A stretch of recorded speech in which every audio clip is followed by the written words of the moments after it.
आज एटीएस उत्तर प्रदेश ने एक बहुत ही बड़े मॉड्यूल का पर्दाफाश किया। एटीएस के पूरी टीम को, जिसका नेतृत्व आईजी एटीएस कर रहे हैं, वो बधाई के पात्र हैं। और एटीएस की हमारी टीम ने अल-कायदा समर्थित अंसार गजवातुल हिंद से जुड़े 2 आतंकियों को गिरफ्तार किया है।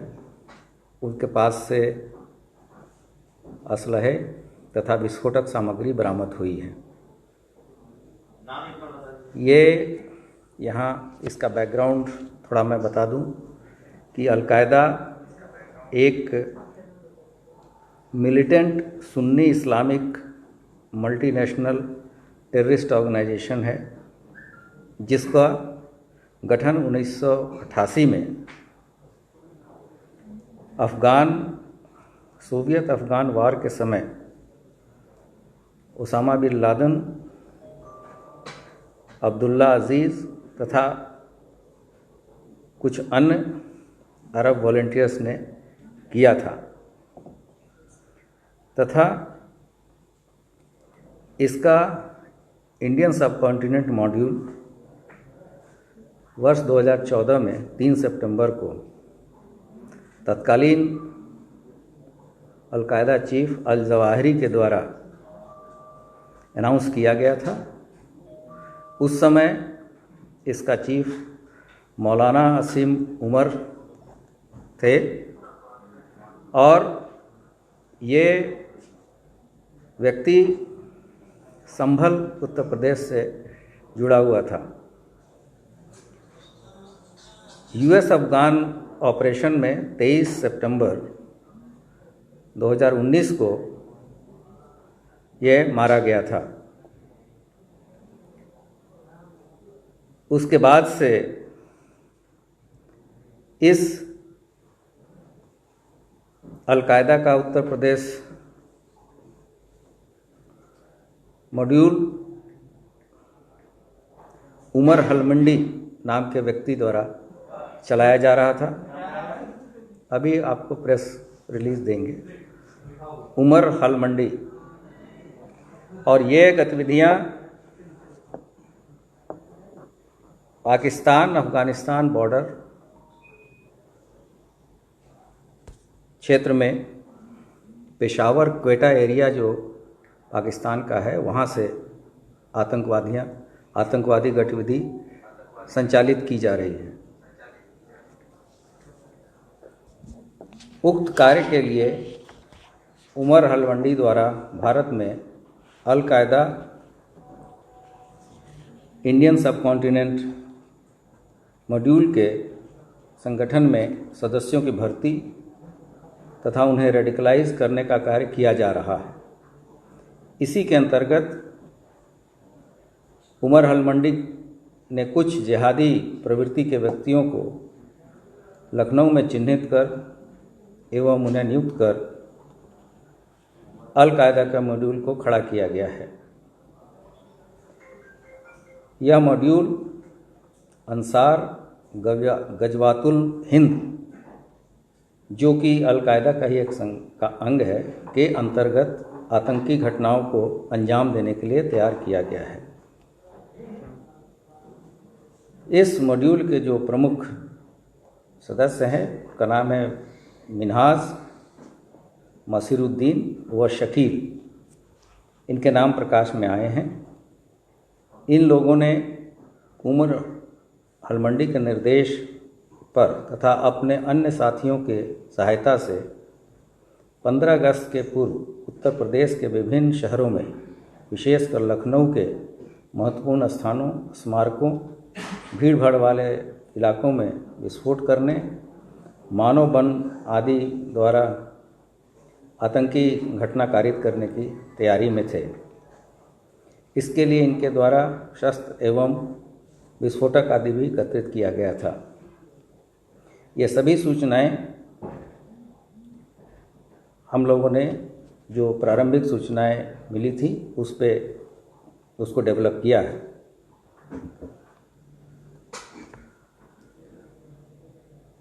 फिर उपरोक्त घटना को अंजाम देने के लिए तथा योजना बनाने में मिन्हाज अहमद पुत्र सिराज अहमद निवासी रिंग रोड बगारिया जेहटा बरावन कला दुबग्गा थाना काकोरी तथा मसीरुद्दीन पुत्र अमीनुद्दीन निवासी सीतापुर के घर से भारी मात्रा में विस्फोटक पदार्थ तथा जमा तलाशी में एक अदद पिस्टल बरामद हुई है,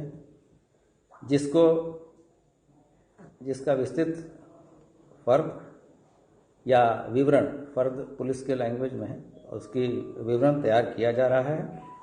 घर से बरामद आईईडी को बीडीडीएस टीम के द्वारा निष्क्रिय कराया जा रहा है। दूसरी टीम के द्वारा अभियुक्त मसीरुद्दीन उम्र लगभग 50 साल, मसीरुद्दीन उम्र लगभग 50 साल को उसके सीतापुर याहू थाने से दबिश के दौरान गिरफ्तार किया गया है और इसके पास से भी भारी मात्रा में विस्फोटक सामग्री बरामद की गई है और इसके पास से एक कुकर भी बरामद हुआ है।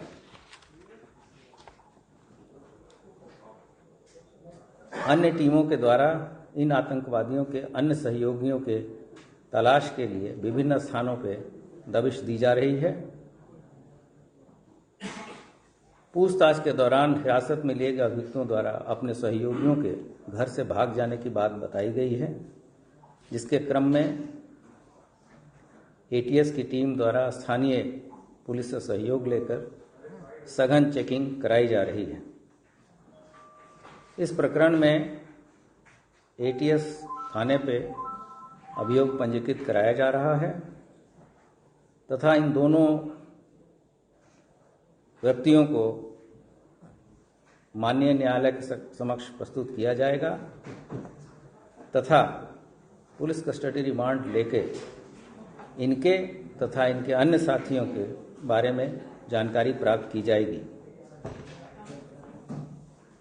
प्रेशर कुकर, आईईडी एवं अवैध असलाहों को उपलब्ध कराने वाले अन्य व्यक्तियों के बारे में भी पूछताछ कर फिर आगे की अग्रिम कार्रवाई की जाएगी।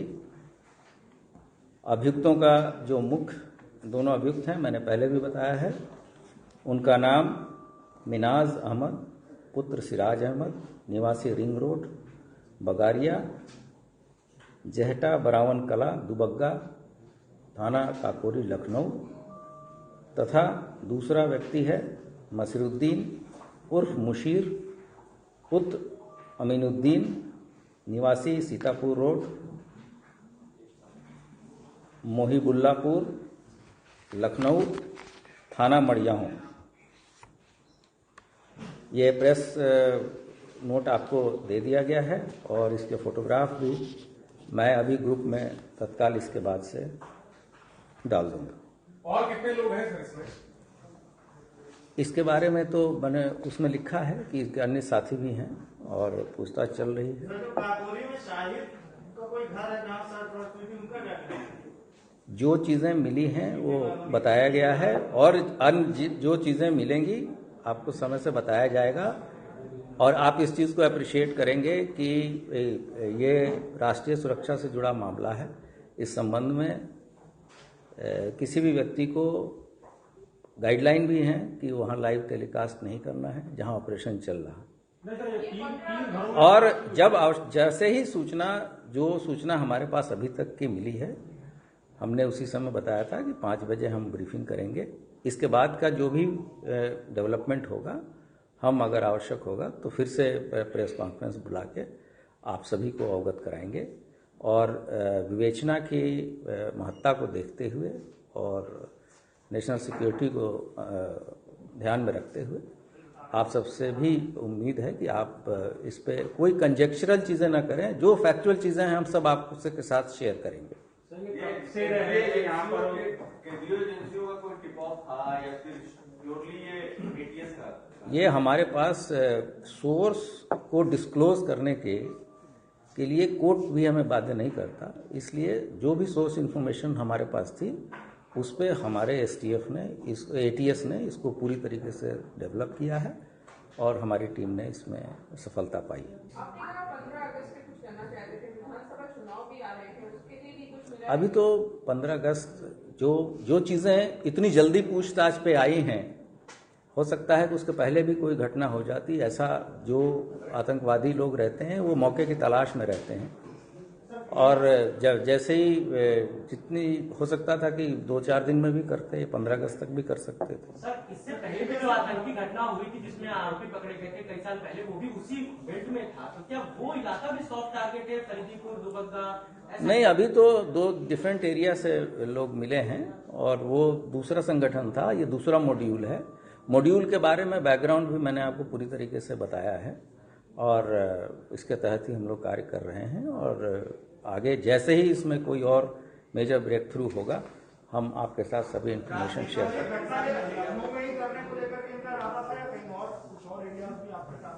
जी, लखनऊ में इनका इरादा था कुछ? नहीं, मैंने लिखा है कि लखनऊ और अन्य शहरों में सभी जगह हैं। ऐसी चीज तो मैंने बोला नहीं है। मैंने आपसे रिक्वेस्ट किया था कि इस पे कंजेक्चर ना करें, जो चीजें हैं हम आपको बताएंगे, कोई चीज इसमें छिपाने का। लखनऊ के अलावा और कौन जिलों में भी आप लोग इस तरीके के अलर्ट जारी कर? अन्य मैंने ये सब कुछ लिखा है कि हम अन्य जगहों पे भी दबिश चल रही है। जी नहीं, मैंने बताया कि इसके अलावा विस्फोटक मिला है, वेपन मिले हैं। जी हाँ, पिस्टल मिली है। अलकायदा के अलावा भी किसी और से इसके संबंध निकले हैं या सिर्फ अलकायदा समर्थित चीज? अभी जितनी जल्दी और जितनी तेजी से, ऑपरेशन से ज्यादा तेजी से हम आपके सामने चीजें बता रहे हैं, क्योंकि बहुत सारी चीजें प्रेस में अचानक चलने लगी और हम लोगों को भी कुछ चीजें संकलित करने के बाद से ही बताना था, तो जितनी सूचनाएं एकत्रित हो सकी हैं हम बता रहे हैं और इसके बाद से अगर कोई ऐसी बात होगी तो हम आपको जरूर अवगत कराएंगे। आप इसके अलावा कुछ बताएंगे? ये बताना आवश्यक नहीं, मैंने बताया कि सभी जगह हमारी साइमल्टेनियस हम टीमें भेजें।